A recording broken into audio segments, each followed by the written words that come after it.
አፋኝ ላፈነው ሰውና ለብርድ ጥሩ ነው ሲሉ ስለሰማው ዛሬ እንዴት እንደምታዘጋጁ ታሳያችኋለሁ። መጥበሻ ላይ ቂቤ ታቀልጡና ሚጥሚጣ ጨምራችሁ ታማስሉታላችሁ። ሚጥሚጣው እንዳይቃጠል የምድጃችሁን የሙቀት መጠን ዝቅ ማድረግ ይኖርባችኋል። አሁን ቀይ የተፈጨ የበሬ ስጋ ትጨምሩና ከቂቤው ጋር ትቀላቅሉታላችሁ።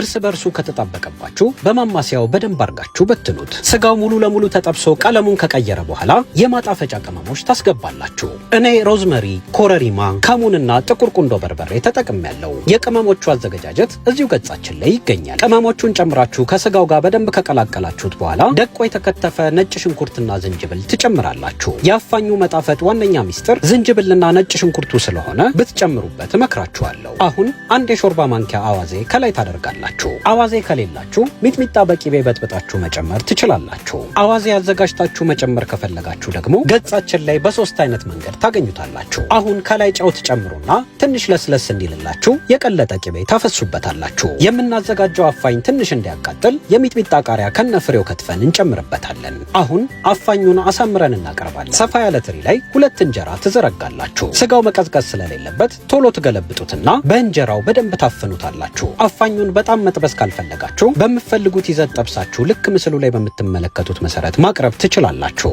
አፋኝ እንግዲህ እንዲህ ነው የሚዘጋጀው። ሁላችሁም በየቤታችሁ እንደምትሞክሩት ተስፋ እናደርጋለን። ሌላ የምትፈልጉት የምግብ አይነት ካለ አስተያየት መጻፊያው ላይ ጻፉልን። እናመሰግናለን።